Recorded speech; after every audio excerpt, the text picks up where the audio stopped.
Good afternoon mga lodi, mga han, mga kabebe, mga mahal dyan sa buhay. Kumusta pa yung lahat guys? Kumusta pa yung afternoon po ninyo? Hello guys, ipapatuloy po natin yung ikawalong kabanata ng Asawa Kong Mayaman. Pero bago yun mga lodi, shoutout po muna yung mga nag-comment at nag-like at nag-views po ng video po natin ng kwento ng Asawa Kong Mayaman. Alright, shoutout po kay Lodi Lermy Castel. Salamat po sa pag-view and pag-comment po, Lodi. And thank you so much din po kay Lodi Divino Trapse Bromeo. Hello Lodi Divino. Kumusta po Lodi Divino? Thank you so much po. Sana po i-follow nyo po si Lodi Divino Trapse Bromeo. Nako, napaka-legit po guys. Si Lodi Lermy Castel. And shoutout din po kay Lodi Jumari Abrera. Hello Lodi Jumari Abrera sa Abrera family dyan sa Cotabato City. Hello po sa inyong lahat. Sana po i-follow niyo po si Lodi Jumari Abrera. Legit po to guys. And shoutout din po kay Lodi Ramil Parel Bronyola. Thank you so much po Lodi Ramil Parel Bronyola po sa palagi pong pagsuporta sa akin, Lodi. And thank you so much din po. Shoutout po dyan kay Lodi Joey and Emma's World. Hello Lodi Joey and Emma's World. Say strong po sa inyo mga Lodis. And shoutout din po kay Lodi Jessica de los Reyes Rihuso. Hello Lodi Jessica. Ayaw po, okay ka lang dyan. Alright guys, pagpatuloy na po natin yung kwento ng Asawa Kong Mayaman, ikawalong kabanata. Umiling si Chinyu at tumanggi, hindi, mangyaring huwag, Miss Ruizu. Masyado na akong maraming pabor sa iyo. Pinaikit ni Yan Ruizu ang kanyang mga mata at sinabing, maaari mo akong bayaran pagkatapos mong yumaman. Pilit na mumiti si Chinyu at nagtanong, paano kung mananatili akong sira sa buong buhay ko? Kalokohan. Tinamaan ni Yan Ruizu ang ulo ni Chinyu. Naniniwala ako na ikaw ay magiging isang hindi pangkaraniwang tao sa hinaharap. Tinitigan ni Yan Ruizu si Chinyu sa kanyang malalaking mata na puno ng sinseridad. Natubigan ang mga mata ni Chinyu nang marinig iyon. Halos tumulo ang luha sa kanyang mukha. Mula pagkabata, halos lahat ay itinuring si Chinyu bilang isang walang kwentang uod. Kaya naman, walang sino man ang nagkaroon ng ganoong pananampalataya sa kanya. Ang puso ni Chinyu ay puno ng pasasalamat matapos marinig ang mga salita ng paninindigan ni Yan Ruizu. Salamat, Miss Ruizu, sabi ni Chinyu habang kinukusot ang kanyang mga mata. Na-touch siya. Casual na iginiit ni Yan Ruizu. Ang isang tao ay hindi dapat umiyak ng ganoon kadali. Sige, masiglang tumango si Chinyu. Kasabay nito, isang van ang mabilis na humarurot patungo sa kanila mula sa malayo. Huminto ang van sa harap ni Chinyu, at bumaba sa sasakyan ng isang dosenang malalaking lalaki na may hawak na mga paniki na gawa sa kahoy. Ang nangungunang figure ay isang nasa katanghaliang gulang na kalbo na lalaki na may iconic na peklat sa kanyang mukha. Ang lalaking iyon ay ang kasumpa-sumpa na si Leiho ng Jiangcheng. Na nagngangalang kapatid na Hu. Miss Ruizu, mangyaring pumasok kaagad sa loob, lumingon si Chinyu para tumingin kay Yan Ruizu at nagutos. Itinoon ni Yan Ruizu ang kanyang mga mata sa mga taong iyon ngunit hindi nagpakita ng kahit kititing na takot. Nandito ba sila para sa'yo? Tanong ni Yan Ruizu na may pag-uusisa. Dahil sa pagkabalisa, tumugon si Chinyu, Miss Ruizu, ipapaliwanag ko ito sa iyo mamaya. Mangyaring umalis sa lugar na ito ng mabilis. Walang pakialam na sinabi ni Yan Ruizu, oh well. Isa lang akong mahinang babae. Sigurado akong hindi nila ako tatangkaing saktan. Sa sobrang kaba, tumayo si Chinyu sa harapan ni Yan Ruizu upang protektahan siya nang hindi niya malay. Isang mainit na pakiramdam ang dumampi sa puso ni Yan Ruizu nang gawin iyon ni Chinyu.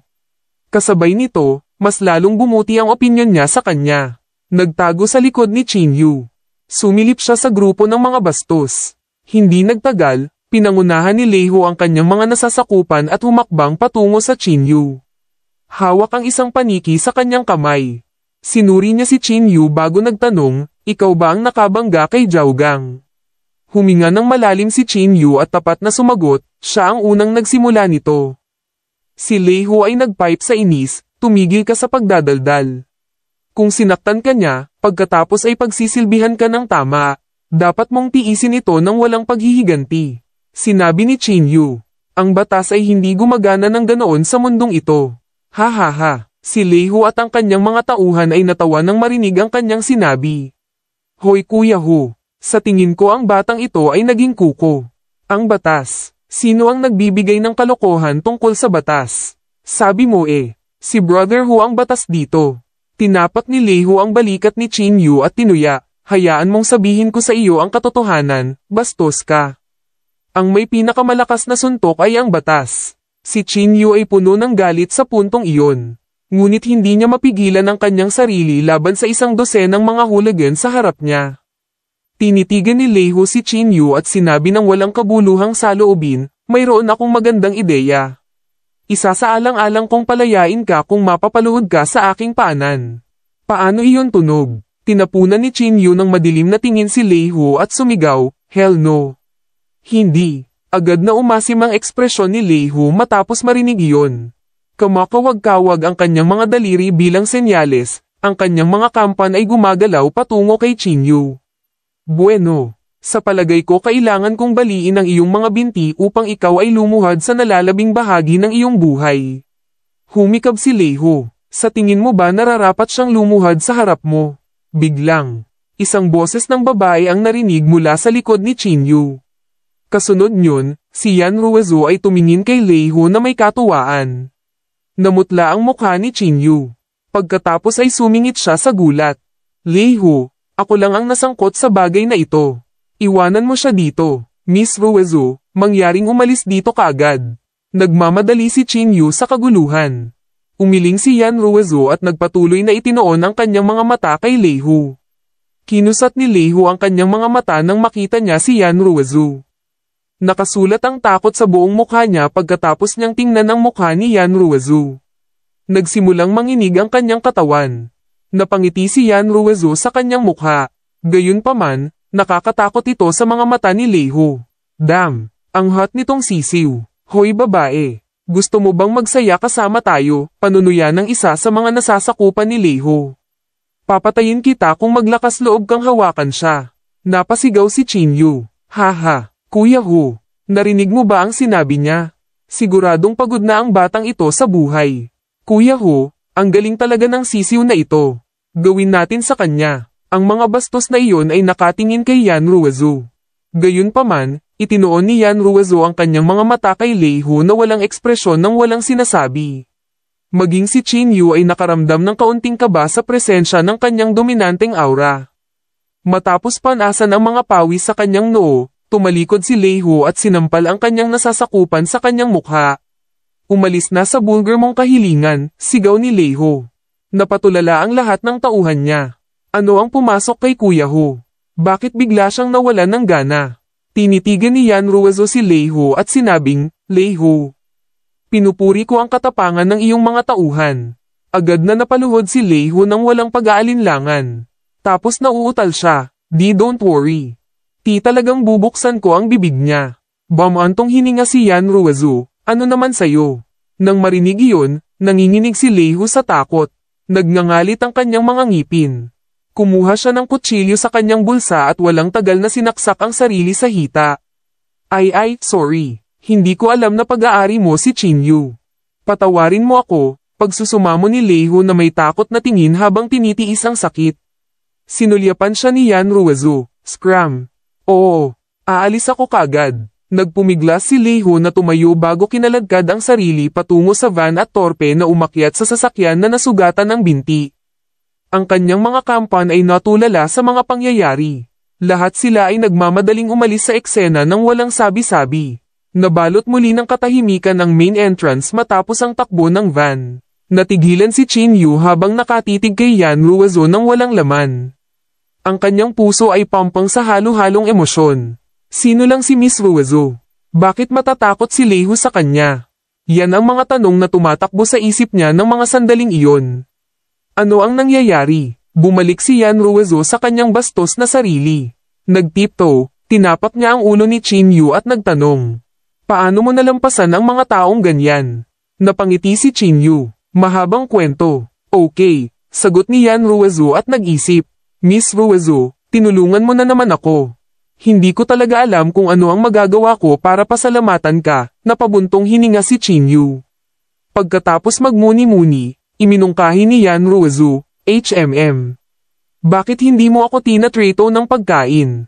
Anong masasabi mo? Natulala si Chinyu saglit. Humihingi lang ng pagkain si Yan Ruizu bilang kapalit ng lahat ng kanyang pabor. Ito ba ay bawal? Idinagdag ni Yan Ruizu. Nang makitang nanatiling pasibo si Chinyu. Sa wakas ay nakabawi si Chinyu at tumango. Sige, pero wala akong pera ngayon, kaya ako lang ang makakapaghanda ng pagkain. Ayos lang. Hindi ako picky eater, sabi ni Yan Ruizu. With that, pareho silang naglakad pabalik sa villa. Sa kabilang banda, dumating na si Leiho sa ospital. Kuya Ho, sino ang sisiw na iyon? Bakit takot na takot ka sa kanya? Sumasang-ayon ako. Kahit na anak siya ng mayor ni Jiangcheng, hindi mo kailangang matakot. Namumula si Leiho. Nanatili pa rin ang takot sa kanyang puso habang ikinwento ang eksenang naganap kanina.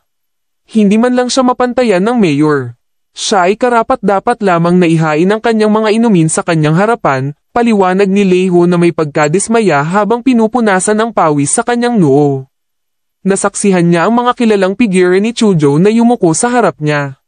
Nakita niya sa sarili niyang mga mata ang mga elite ng Jiangcheng na walang karapatang makipag-usap sa kanya. Maaaring siya ang taga Jingdu.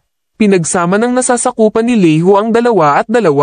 Si Leiho ay nagsuot ng isang mapait na ngiti at nanangis sa isang malungkot na tono, damn it. Nasa deep SH*T kami ngayon. Ano ang gagawin ko? Alright guys, natapos na naman po yung panibago na itong kabanata guys. I hope po nag-enjoy po kayo lahat guys. Kung nagustuhan niyo po yung kwento na ito, paki-share and like naman po. Thank you so much po. Ito yung DJ Maki 101.1 Team Power Flowers po. Kung gusto niyo po ng mga kabakbakan guys o karisbakan, pasok lang po kayo sa Team Power Flowers. Alright guys, thank you so much. Bye bye.